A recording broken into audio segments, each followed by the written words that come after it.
चढ़ा रहे हैं। दूसरा, जल चढ़ाने के बाद बेलपत्र चढ़ा रहे हैं। ये दो अलग अलग क्रम है शंकर भगवान की पूजन के। आप समझ लीजिएगा जरा, ये प्रसंग कभी नहीं आया, आज आया है तो उसको समझ।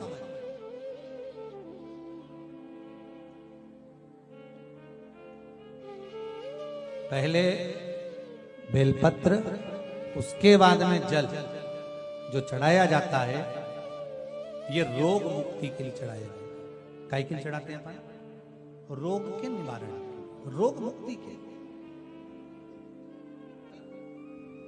आप शिव मंदिर में जाकर दर्शन करेंगे तो दो चीजें अपने को दर्शन करने को मिलेगी। एक भक्त आता है शंकर जी के मंदिर में, लोग भाव से पहुंचते हैं तो पहले वो क्या करते हैं, पहले बेलपत्री चढ़ा देते हैं, फिर जल चढ़ा देते हैं। और एक भक्त जो शिव मंदिर में पहुंचता है, पहले जल चढ़ाता है, फिर बेलपत्र चढ़ाता है।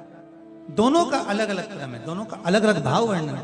पहला, अगर बेलपत्र चढ़ाया है और उसके बाद अगर शंकर भगवान पे जल चढ़ा रहे हो तो ये रोग मुक्ति के लिए होता है। जैसे बड़े रोग किसी को हो जाए, रोग किसी को घेर ले, तो वो बेलपत्री चढ़ाने के बाद फिर जल चढ़ाएगा तो उसको रोग थम जाएगा और फिर वो रोग आगे नहीं बढ़ेगा, आगे नहीं बढ़ेगा। रोगों को थामने के लिए बेलपत्री पहले, फिर जल। और जब कुछ कार्य के लिए आप, सिद्धता के लिए आप, अच्छे कार्य के लिए आप, मन की प्रसन्नता के लिए, आनंदता के लिए आप शिव आराधना कर रहे हो, आप शंकर की आराधना कर रहे हो, तो आप जल चढ़ाकर फिर बेलपत्री चढ़ाए, उसका लाभ आनंद में। आपने जल चढ़ाया, उसके बाद बेलपत्र चढ़ाया।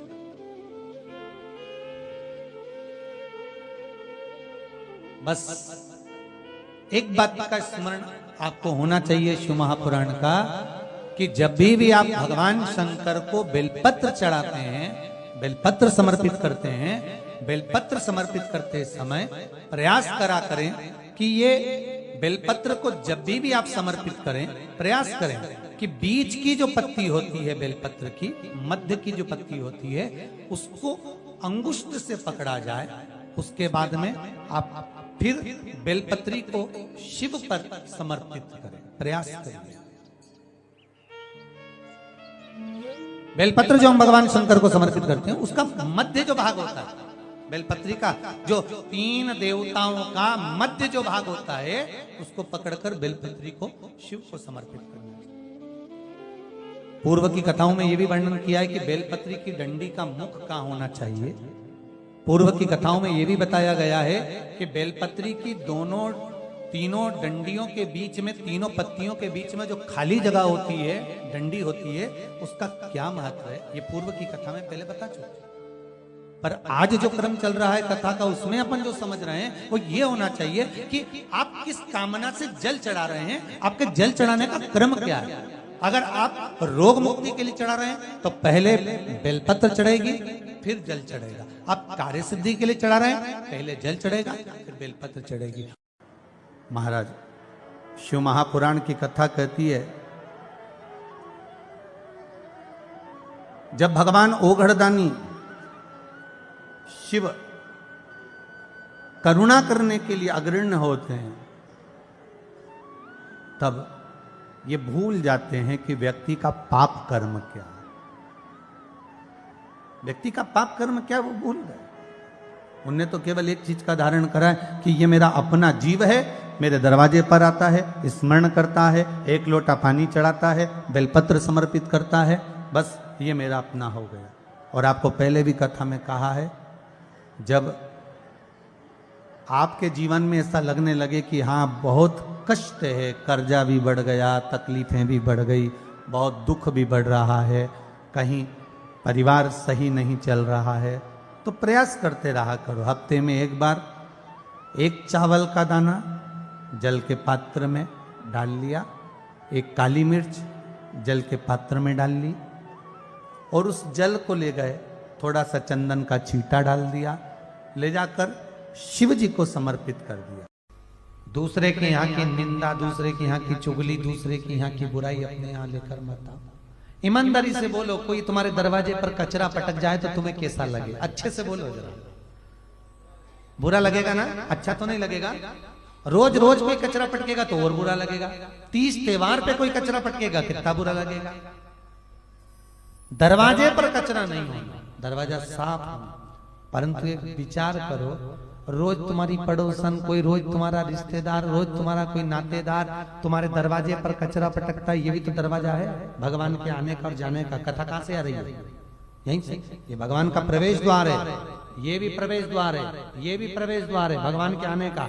दर्शन करोगे तो भगवान प्रवेश करेगा, कानों से श्रवण करोगे तो भगवान प्रवेश करेगा, मुख से भजन करोगे तो भगवान प्रवेश करेगा। ये प्रवेश द्वार है। दरवाजे पर कोई कचरा पटक गया कितना बुरा लगा। और रोज तुम्हारी पड़ोसन, नातेदार, रिश्तेदार रोज कचरा पटकते हैं और तुम चाय पिला पिला के कचरा पटकवाती हो। और क्या बोल रही थी जरा बता तो, और क्या बोल रही थी जरा बता तो लिख दो ना कान के ऊपर डस्टबिन और नीचे लिख दो यूज मी। मेरा कान थोड़ी ना कचरे का डब्बा है, कचरे का डब्बा है। पटको कचरा, जितना पटक सकते हो कचरा पटक। अपने इन दरवाजों को स्वच्छ रखिए, साफ रखिए, निर्मल रखिए। ये मुख निर्मल होना चाहिए। अब शब्द निकले ही नहीं। कोई कितना भी बोले पर तो अपने को अपशब्द नहीं बोलना, कितना भी। एक पत्नी ने अपने पति से एक बार लड़ाई में कह दिया तुम तो जानवर हो। पति कितना सीधा साधा, एक बार भी नहीं बोला। वो बोला तू बिल्कुल सही कह रही है, मैं जानवर हूं। क्यों जानवर हूं? क्योंकि तू मेरी जान में तेरा वर। गलत नहीं कहा, शब्द का। लड़ाई करना हो तो बहुत सारे शब्द हैं, और नहीं करना हो तो सबका तो, सबका तो बोल रही। कोई कितना ही पूछे अपने को बोलना ही नहीं, क्या बोले। कभी कभी ऐसा हो जाता है पत्नी को लड़ने की याद आती है तो जान करके लड़े होता है। क्योंकि दोनों में माता पार्वती जी ने शंकर जी से मांगा ही क्या था? भोलेनाथ। भगवान शिव बोले मांग क्या चाहिए? पार्वती जी बोली एक वर दे दो। क्या वर दे दो? 2 वर चाहिए। कौन कौन सा वर?